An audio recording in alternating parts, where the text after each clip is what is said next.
പ്രണയാഭ്യർത്ഥന നിരസിച്ചതിന് കർണാടകയിൽ കോളേജ് വിദ്യാർത്ഥിനികൾക്കു നേരെ ആസിഡ് ആക്രമണം നടത്തിയ മലയാളി യുവാവ് പിടിയിൽ. മലപ്പുറം നിലമ്പൂർ സ്വദേശിയായ അബിൻ 23 വയസ്സാണ് പിടിയിലായത്. ഇയാൾ കേരളത്തിലെ കോളേജിൽ MBA വിദ്യാർത്ഥിയാണെന്നാണ് വിവരം. പരീക്ഷാ ഹാളിൽ പ്രവേശിക്കാനൊരുങ്ങിയ 3 പെൺകുട്ടികൾക്കു നേരെയാണ് അബിൻ ആസിഡ് ആക്രമണം നടത്തിയത്. ഗുരുതരമായി പരിക്കേറ്റ 3 പേരെയും ആശുപത്രിയിലേക്ക് മാറ്റി. മാസ്കും തൊപ്പിയും ധരിച്ചെത്തിയാണ് അബിൻ ആക്രമണം നടത്തിയത്. ഗുരുതരാവസ്ഥയിൽ കഡാബ ഗവൺമെൻറ് ആശുപത്രിയിൽ പ്രവേശിപ്പിച്ച 3 വിദഗ്ധ ചികിത്സക്കായി മംഗലാപുരത്തെ സ്വകാര്യ ആശുപത്രിയിലേക്ക് മാറ്റി. ദക്ഷിണ കന്നഡ ജില്ലയിലെ കഡാബ ഗവൺമെൻറ് കോളേജിലാണ് 3 വിദ്യാർത്ഥിനികൾ ആക്രമിക്കപ്പെട്ടത്.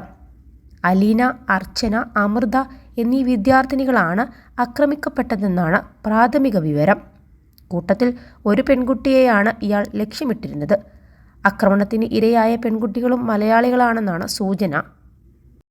+2 ഡിഗ്രി കഴിഞ്ഞവർക്ക് വേൾഡ്സ് ഫസ്റ്റ് AR/VR ക്ലാസ് റൂമിലൂടെ സ്മാർട്ട് ഫോൺ എഞ്ചിനീയർ ആവാം. കൂടുതൽ അറിയാൻ വിളിക്കൂ ബ്രിഡ്കോ ആൻഡ് ബ്രിഡ്കോ.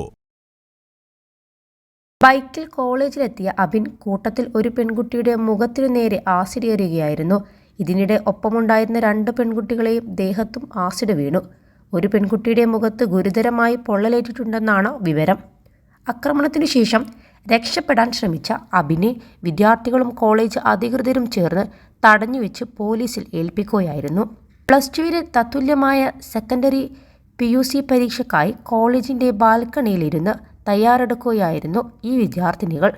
അതിനുശേഷം പരീക്ഷാ ഹാളിലേക്ക് പ്രവേശിക്കുന്നതിന് തൊട്ടു മുൻപാണ് അബിൻ ആസിഡ് ആക്രമണം നടത്തിയത്.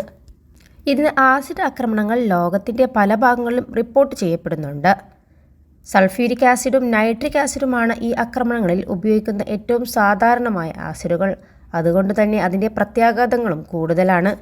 2013 ക്രിമിനൽ ലോ ഭേദഗതി നിയമം വഴി ഇന്ത്യൻ ശിക്ഷാ നിയമത്തിൽ ഇന്ത്യ ഒരു ഭേദഗതി കൊണ്ടുവന്നു. അത് ആസിഡ് ആക്രമണങ്ങളെ 10 വർഷത്തിൽ കുറയാത്ത തടവും ജീവപര്യന്തവും പിഴയും വരെ നീട്ടാവുന്ന ഒരു പ്രത്യേക കുറ്റമാക്കി മാറ്റുകയും ചെയ്തു. ആസിഡ് വിൽപ്പന അധികാരികൾ നിയന്ത്രിക്കണമെന്ന് ഇന്ത്യയുടെ പരമോന്നത കോടതി വിധിച്ചു.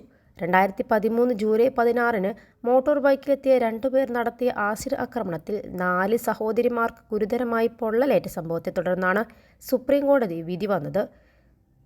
തുരുമ്പെടുത്ത ഉപകരണങ്ങൾ വൃത്തിയാക്കാൻ രൂപകൽപ്പന ചെയ്ത സുലഭമായി വാങ്ങാൻ കഴിയുന്ന ആസിഡ് ആക്രമണങ്ങളിൽ പലപ്പോഴും ഉപയോഗിക്കാറുണ്ട്. എന്നാൽ ഇത്തരം ആസിഡുകൾ വാങ്ങുന്നയാൾ ഫോട്ടോ പതിച്ച തിരിച്ചറിയൽ കാർഡ് നൽകണമെന്ന് ജഡ്ജിമാർ പറഞ്ഞിരുന്നു. ചില്ലറ വ്യാപാരികൾ വാങ്ങുന്നയാളുടെ പേരും വിലാസവും രജിസ്റ്റർ ചെയ്യണം. 2013 ഇന്ത്യൻ ശിക്ഷാ നിയമത്തിലെ 326A വകുപ്പ് ആസിഡ് എറിയുന്നതിന് വർദ്ധിപ്പിച്ച ശിക്ഷ ഉറപ്പാക്കിയിട്ടുമുണ്ട്. 21 ലക്ഷത്തോളം സന്തുഷ്ടരായ ഉപഭോക്താക്കളും 2 ലക്ഷത്തോളം തിമിര ശസ്ത്രക്രിയകളും പൂർത്തിയാക്കിയ മലബാറിലെ ഏക കണ്ണാശുപത്രി അൽ സലാമ ഹൈ ഹോസ്പിറ്റൽ റോഡ്, പെരിന്തൽമണ്ണ.